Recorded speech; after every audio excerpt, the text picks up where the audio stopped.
Kota terlarang, Zijincheng. Sebuah nama yang menyimpan kemegahan, misteri, dan kegelapan dalam satu benteng raksasa di jantung Beijing.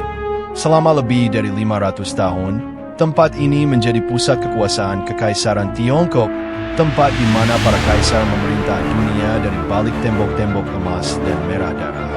Tempat ini bukan hanya istana, tapi jantung dari seluruh pemerintahan dan budaya kekaisaran.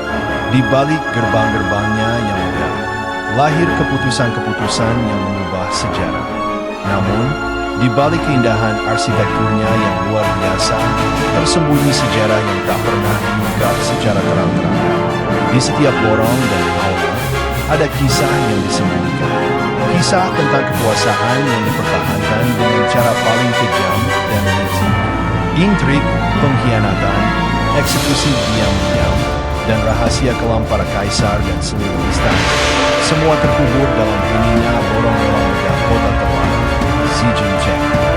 Sebuah dunia tertutup, tempat di mana satu bisikan bisa berujung pada kematian, dan satu tatapan bisa mengubah nasib seseorang sendiri.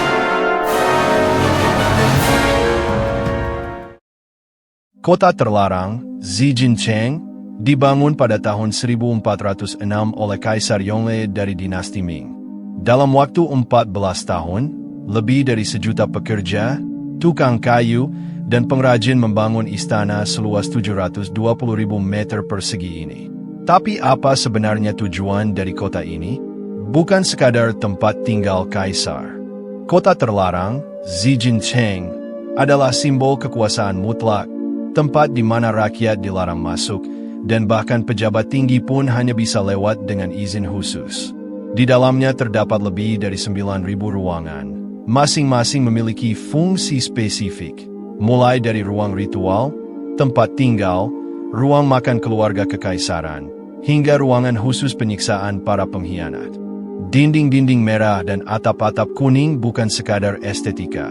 Merah melambangkan kekuasaan dan darah pengorbanan, sedangkan kuning adalah warna kekaisaran. Tak boleh dipakai oleh rakyat biasa.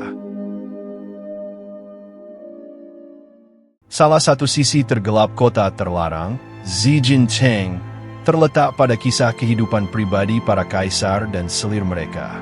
Kaisar memiliki ratusan bahkan ribuan selir yang dipilih dari seluruh penjuru negeri. Tapi jangan bayangkan semua wanita ini hidup dalam kemewahan. Banyak dari mereka masuk ke istana sejak usia remaja, dipisahkan dari keluarga, dan hidup di bawah pengawasan ketat. Hanya segelintir yang benar-benar dilihat oleh kaisar. Yang lain, menghabiskan seluruh hidupnya di kamar sempit, menunggu panggilan yang mungkin tak pernah datang. Rasa iri, kecemburuan, dan politik istana menjadikan kompleks istana selir sebagai sarang intrik.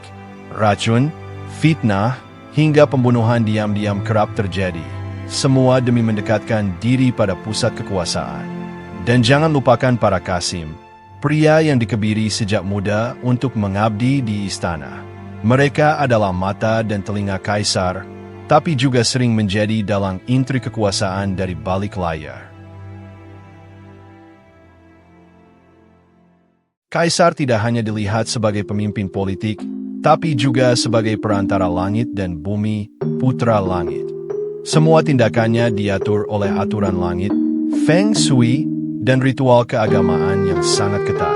Kota terlarang, Zijincheng, sendiri dirancang sesuai prinsip Feng Shui sempurna.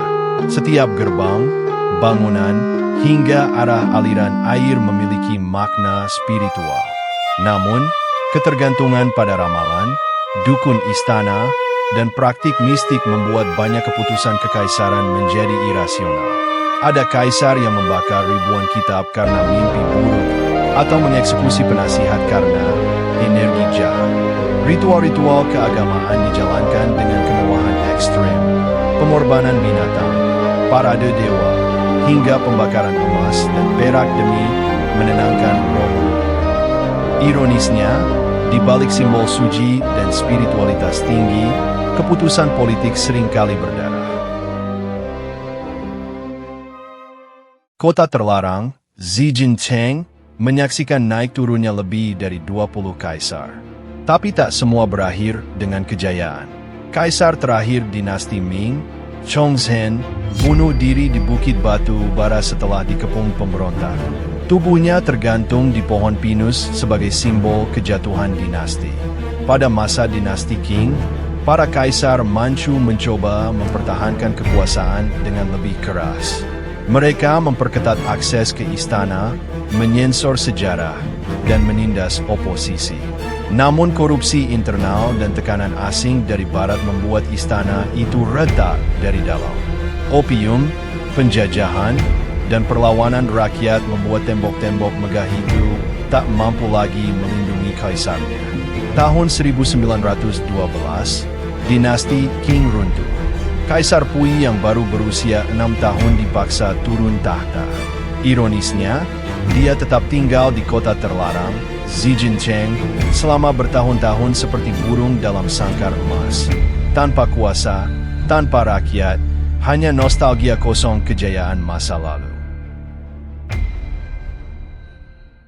Hari ini, kota terlarang, Zhijincheng, menjadi museum dan warisan dunia. Namun, tidak semua kebenaran pernah diungkap. Ruang-ruang tertutup yang tak pernah dibuka untuk umum.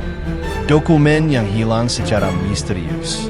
Kuburan para selir yang tak terdata. Bahkan hingga kini, beberapa bagian kota terlarang, Zhijincheng, dikabarkan masih dihantui. Banyak sejarawan percaya bahwa sebagian besar sejarah Kekaisaran Tiongkok telah disunting untuk memperkuat narasi tertentu. Yang tersisa hanyalah potongan-potongan teka-teki yang terselip dalam artefak dan lukisan tua.